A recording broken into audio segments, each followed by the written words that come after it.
जल्दी मरने वाले को क्या करना चाहिए? मरना तो सबको है, क्या प्रश्न है? जैसे सारे संसार के लिए पूछ रहे हैं, सर्वसम्मत प्रश्न है, कोई उत्तर नहीं दे पा रहा। उतने में वहां पर एक ऐसा महात्मा संत, कौन महात्मा? वही महात्मा शुकदेव, परमहंस, परिव्रजाकाचार्य, विरक्त शिरोमणि, उस ब्रह्मानंद में खोया हुआ महात्मा, उन्मत्त मस्त है, मस्त चाल, हाथी जैसी चाल बताई है भागवत जी में। भगवान श्री कृष्ण जैसी छवि आ रहा है, नंगा बाबा, 2 अंगुल की कोपिन, वो भी केले के पत्तों की धारण कर रखी है, बिखरे हुए केश, विकीर्ण केश, प्रलंब बाहु, कपोल गात्र, बहुत सुंदर छवि का ध्यान किया है यहाँ पर। तत्रावत भगवान व्यास पुत्रो यदृच्छया कामटमानोपेक्षः अलक्ष्यलिंगो निजलाभतुष्टो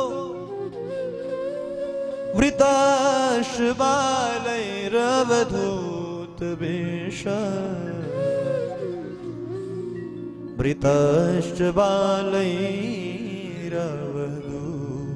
वेश। कौन आ गया वहां पर? तत्राभवत भगवान, मानो साक्षात भगवान ही आ गए परीक्षित के कल्याण के लिए। राजा परीक्षित तो सबसे पूछ रहे थे जल्दी मरने वाले को क्या करना चाहिए। जब कोई उत्तर नहीं दे पा रहा है तो तत्र अभवत भगवान व्यास पुत्र, भगवान व्यास का पुत्र शुकदेव जी वहां पर प्रकट हो गए। अलक्ष्यलिंगो निज लाभतुष्टो, कैसा है? अपने ही आत्मा में खोया हुआ महात्मा, अपने ही अंदर, अपने ही भीतर आत्मनिरीक्षण करने वाला महात्मा है। किसी से कोई अपेक्षा ही नहीं है, कोई अच्छा बोल दे तो भूलते नहीं है, कोई बुराई कर दे तो मुरझाते नहीं है, सम है। कोई प्रणाम कर दे तो भी ठीक, कोई ना करे तो भी ठीक, ऐसा महात्मा, अंतर्मुखी महात्मा, बहिरंग नहीं, अंतरंग महात्मा, अंतर की तरफ देखने वाले हैं। जैसे सुखदेव जी को आते हुए देखा, एकदम से ऋषियों ने सहारा किया, परीक्षित से कहा, राजन वो देखो आपका गुरु आ रहा है। जैसे ही राजा परीक्षित ने सुखदेव के दर्शन किए, धन्य हो गए, एकदम से दंडवत प्रणाम, दंड की भांति चरणों में गिर गए राजा परीक्षित और प्रशंसा कर उठे राजा परीक्षित। येषां संस्मरणात् पुंसा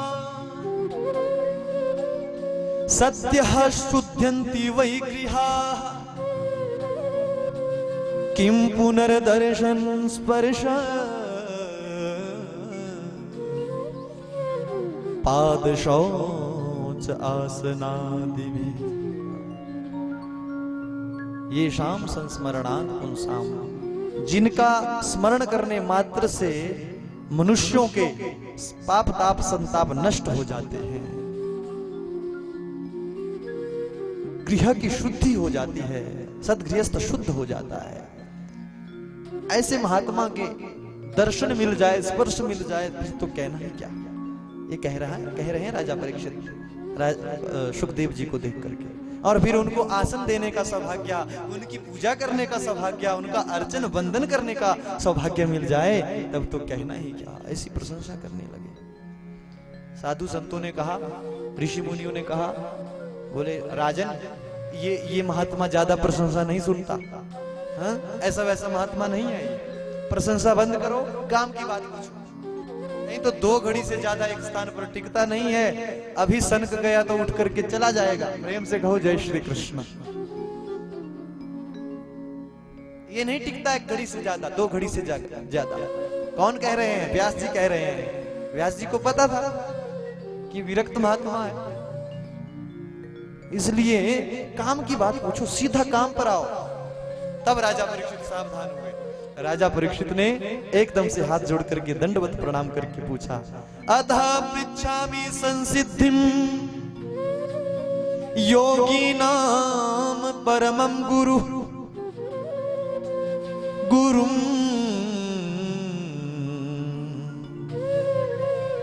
पुरुषस्येह यत् कार्यम् म्रियमाणस्य सर्वथा अतः पृच्छामि संसिद्धिम योगिनां परमं गुरु। हे योगियों के परम गुरु, हे संतों के परम गुरु, ब्रह्म ऋषि, राज ऋषि, देव ऋषियों के परम गुरु, मैं आपके चरणों में प्रणाम करता हूं। मैं आपसे पूछता हूं कि जो जीव मरणासन पर पड़ा है, जिस जीव के समीप मृत्यु खड़ी है, उसे क्या करना चाहिए? उसका क्या कर्म है? उसका क्या लक्ष्य है?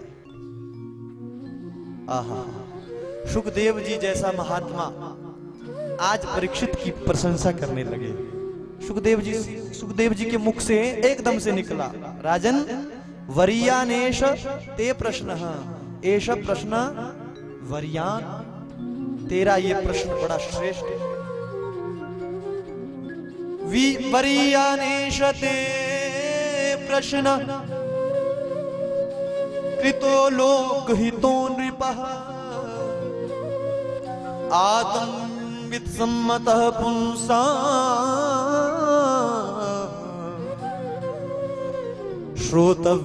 श्रोतव्यादेषु यः परः।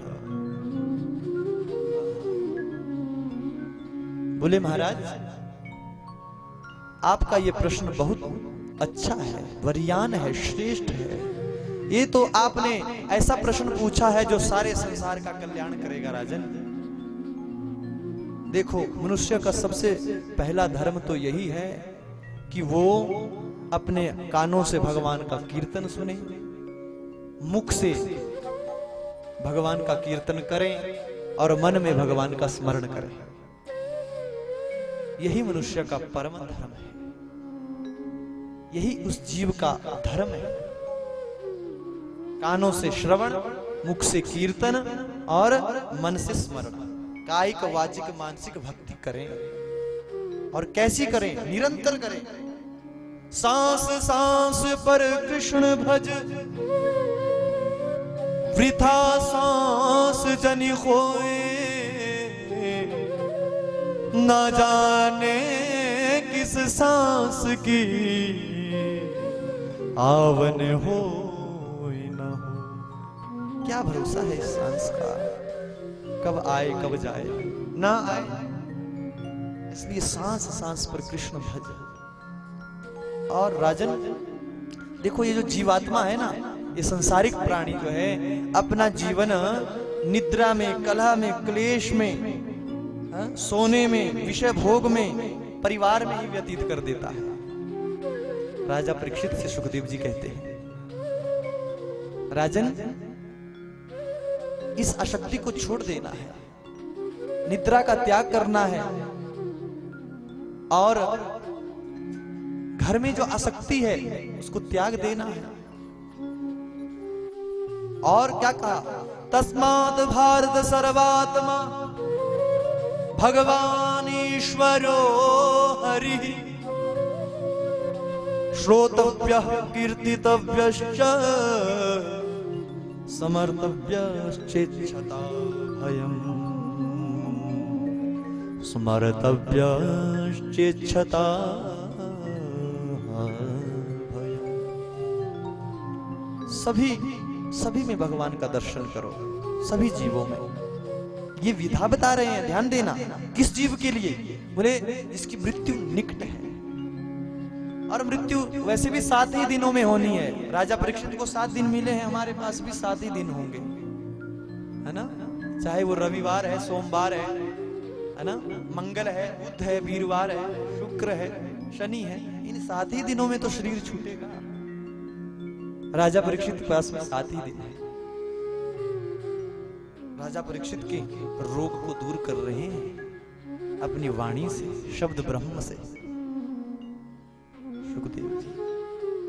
और राजन 3 बातें बताई। सबसे पहली श्रोतव्य, आपने भी समझना इस बात को, हम आपको भी समझना चाहिए। सबसे पहले श्रोतव्य, पहले सुनो क्या? भगवान की कथा। क्योंकि भगवान की कथा जब सुनोगे तो भगवान के विषय में पता चलेगा कि भगवान का स्वभाव कैसा है। और जब तक किसी के विषय में पता ना चले तब तक उससे प्रीति कहां होती है महाराज, प्रेम कहां होता है। जानी बिनु न होई प्रतीति, बिनु प्रतीति होई ना प्रीति। इसलिए सुनो, पहले भगवान की कथा को इतना सुनो प्यार से, दिन रात सुनो। आजकल तो इतनी अच्छी सुविधा है साहब, आप YouTube चैनल पर जाओ, है ना, YouTube चैनल पर जिस भी वक्ता की कथा सुनना चाहो सुनो, अच्छे अच्छे वक्ताओं की कथा, है ना। आप भी सुनो, औरों को भी लाभान्वित करो, है ना, लेकिन सुनो कथा। वैसे देखो, ये जो यंत्र है ना कलिकाल के बीच में, अगर हम इसका सदुपयोग करें तो महाराज कलयुग के समान सुख कहीं भी नहीं है। अगर इसका सदुपयोग करें तो क्या नहीं है इसमें। भगवान ने कितनी अच्छी सुविधा दे रखी है। कल युग समना आन जुग, इसलिए लिखा तुलसीदास जी ने। साधन बहुत है कलयुग में साधना के लिए, अगर कोई करना चाहे।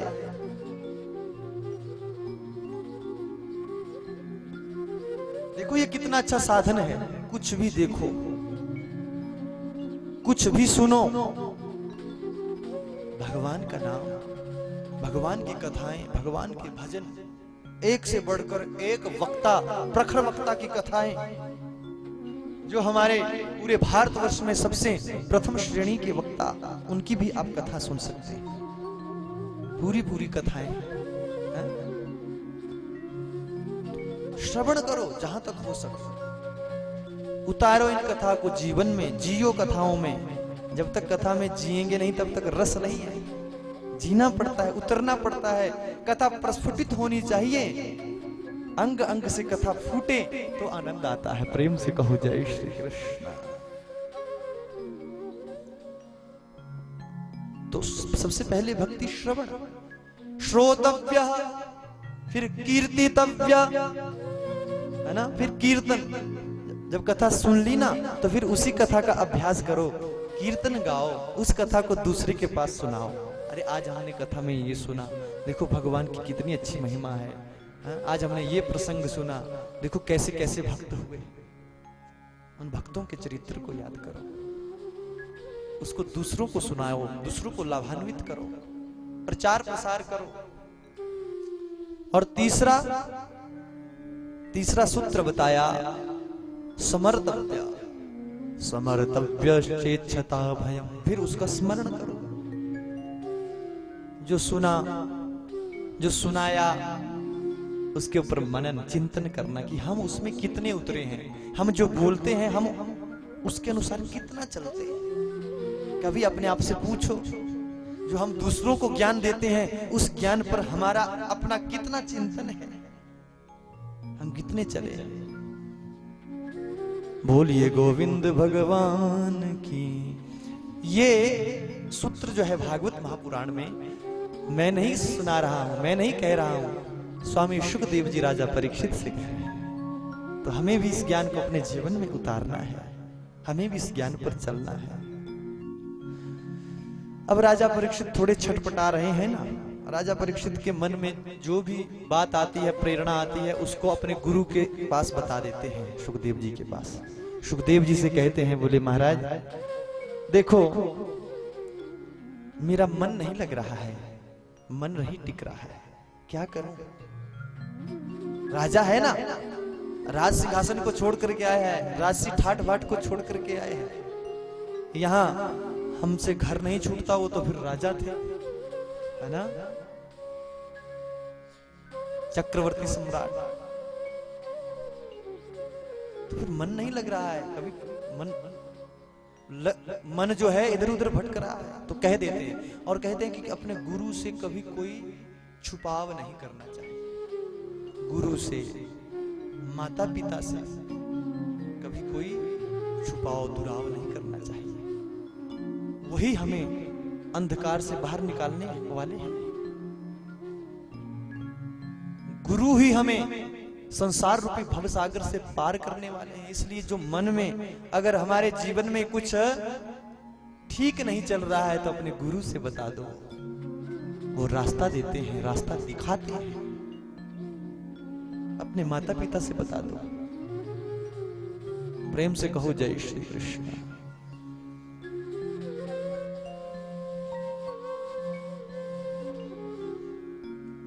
जब मन नहीं लग रहा है तो राजा परीक्षित को स्वामी सुखदेव जी ने योग विधि सिखाई। राजन, सबसे पहले तो आसन जीतो। जितासनो जित श्वासो जित संगो जितेंद्रिय स्थूले भगवतो रूपे मनः संधारयेत्या। बोले सबसे पहले आसन जीतो। देखो सबसे पहले आसन ही जीतना पड़ता है ना। अब देखो हमारे भी यहाँ कथा में कभी कभी हम देखते हैं कि बहुत से लोगों को पीड़ा, दर्द, कष्ट होता है, तो फिर आसन बदलते हैं, आसन बदलते रहते हैं। आसन बदलना चाहिए, ऐसा नहीं सुख आसन में ही बैठो। लेकिन एक कथा में एक आसन लगाया जाता है, अधिकतर लोग उसी आसन को लगाते हैं। हमारे यजमान जी ने भी लगाया है, आप सीधे बैठ जाओ, प्रेम से कहो जय श्री कृष्ण। हाँ, ये जो आसन है ना, ये आसन, ये नहीं लगाना कथा में, और चाहे कोई भी आसन लगा लो, प्रेम से कहो जय श्री कृष्ण। इसको दरिद्रासन कहते हैं, है ना। ये दरिद्रासन, आप टांगे पसार करके बैठ जाओ, कुर्सी पर बैठ जाओ, कोई चिंता नहीं, लेट जाओ, पर ये आसन मत लगाओ। इस आसन में दरिद्रता, यहां तक कहा है कि इस आसन को कहीं भगवान नारायण भी लगा ले तो लक्ष्मी मैया चली जाएगी। बहुत से लोग घर में भी बैठते हैं इस आसन को, संतों के पास नहीं बैठ सकते इस आसन को लेकर के, पढ़ते हैं बहुत बुरे तरीके से। प्रेम से कहो जय श्री कृष्ण, है ना। संत पढ़ जाते हैं ना, पीछे थोड़ी ना हटते हैं, कैसे बैठता है, बैठना नहीं आता क्या, ऐसे पढ़ जाते हैं। क्योंकि संत ऐसा, तो संतों का जो बोलना होता है वो कड़क होता है, सीधा बोलते हैं, आगे वाले को बुरा लगे ना लगे। इसलिए कहने का, देखो हमें ज्ञान होना चाहिए, कथा से ज्ञान लेना चाहिए। कहीं भी बैठो आप कथा में, अच्छे काम में, वैसे इस आसन को लगाना ही नहीं चाहिए, तभी लगाना चाहिए अगर नींद ना आ रही हो, नींद आ रही हो तब लगा दो, तब एक नींद आ जाएगी, दरिद्र आ जाएगा, सो जाएंगे। इसलिए एक हाथ बांध करके, घुटने बांध करके आसन नहीं लगाना चाहिए, कथा में तो बिल्कुल भी नहीं लगाना चाहिए। राजा परीक्षित से भी कहा, बोले जित आसनो, पहले यही सूत्र बताया, आसन को जीतो राजन, फिर जित श्वासो, फिर सांस पर विजय प्राप्त करो, यानी प्राणायाम विधि से अपने मन को रोको, क्योंकि सांस का संबंध मन से होता है। जितना प्राणायाम करेंगे मन की गति रुकेगी। योग है हमारे यहाँ, जब संध्या हम आप ब्राह्मण लोग करते हैं ना, तो प्राणायाम विधि है सबसे पहले, ताकि मन स्थिर हो जाए। मन चंचल है, भागता है, तो मन का संबंध सांस से होता है, सांस का संबंध मन से होता है। तो जितना प्राणायाम करेंगे सांसें रुकेगी, और कुछ सांसें बच भी जाएगी हमारी, है ना, क्योंकि सांसें भी भगवान ने गिन करके दे रखी है। सांसें बचेगी तो आयु बढ़ेगी, हर रोज प्राणायाम करेंगे तो 2-4 साल बढ़ जाएंगे। और सांसें भी तो गिन करके दी है। हाँ बिल्कुल सत्य बात है। ये जो सांसें हैं ये भगवान ने गिन करके दे रखी है, कहाँ समाप्त हो जाए कोई भरोसा नहीं। इसलिए जितना प्राणायाम करेंगे सांसें भी बच जाएगी, शरीर निरोग रहेगा, और महाराज मन की गति भी स्थिर हो जाएगी। इसलिए कहा जित श्वासो जित संगो जितेंद्रिय, फिर अपने संग को जीतो, कुसंग मत करो, अच्छे संग में बैठो, इंद्रियों पर विजय प्राप्त करो, इन इंद्रियों को इधर उधर मत भागने दो। आंखें जो देखना चाहे उसे मत देखो, मन जो करना चाहे उसे मत करो। ये मन तो बड़ा खतरनाक है साहब। मनहा ये मनुष्याणाम कारणम बंध मोक्ष, ये गिराता भी है उठाता भी है। मन के मारे मन के हारे हार है, मन के जीते जीत। राम मन मिलावत राम से और मन ही करे फजीत, है ना? ये मन ही है सब कुछ। बस इस मन पर विजय प्राप्त करो, शांति मिलेगी। इंद्रियों को जीतो और समस्त ब्रह्मांड में जो भी कुछ दिखाई दे रहा है उसमें भगवान श्री कृष्ण का दर्शन करो, ठाकुर जी का दर्शन करो। बस राजा ने ये बात अपनी हृदय में बैठा ली और उसी दृष्टि से जो है कथा को श्रवण करने लगे। आगे जो है राजा ने सृष्टि विषयक प्रश्न पूछा है कि भगवान सृष्टि को कैसे बनाते हैं, कैसे रचाते हैं। अब सृष्टि का वर्णन कल की कथा में आएगा, तो आप कल ठीक 1 बजे कथा में आए। आगे की कथा को कल की कथा में आनंद लें और ठीक 1 बजे से कथा का शुभारंभ होता है। आइए एक भजन के साथ हम कथा को विराम देते हैं। ओ मोहना ओ सोहना, ओ मोहना ओ सोहना, सभी गाएंगे।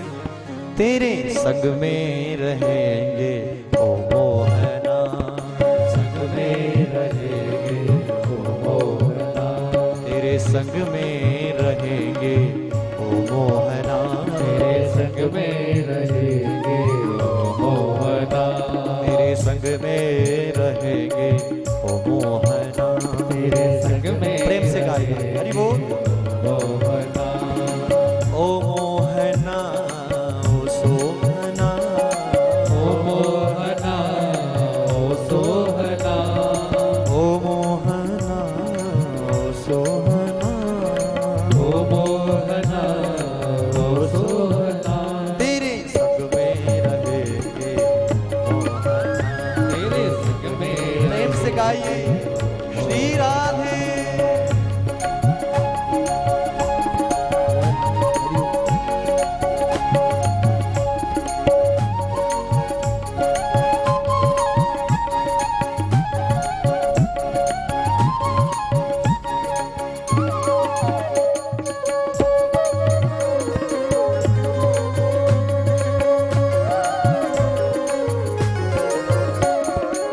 चंदन बनो मैं पानी बनूं, चंदन बनो मैं पानी बनूं, तुम चंदन बनो मैं पानी बनूं, चंदन बनो मैं पानी बनूं, तुम चंदन बनो मैं पानी बनूं, तुम चंदन बनो मैं पानी बनूं, तुम चंदन बनो मैं पानी बनूं, चंदन बनो मैं पानी बनूं। चंदन और पानी, चंदन और पानी का मेल कहाँ होता है? हाँ जी, मस्तक पर, जब मस्तक पर लगता है ना, तो क्या कहते हैं? तुम चंदन बनो मैं पानी बनूं, तुम चंदन बनो मैं पानी बनूं, तुम चंदन बनो मैं पानी बनूं, तुम चंदन बनो मैं पानी बनूं। माथे पे मिलेंगे ओ मोहना, माथे पे मिलेंगे हरि बोल, माथे पे मिलेंगे ओ मोहना, माथे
बनो मैं श्रोता बनूं। तुम वक्ता बनो मैं श्रोता बनूं। तुम वक्ता बनो मैं श्रोता बनूं। तुम वक्ता बनो मैं श्रोता बनूं। तुम वक्ता बनो मैं श्रोता बनूं। तुम वक्ता बनो मैं श्रोता बनूं। तुम वक्ता बनो मैं श्रोता बनूं। तुम वक्ता बनो मैं श्रोता बनूं। श्रोता और वक्ता कहाँ मिलेंगे?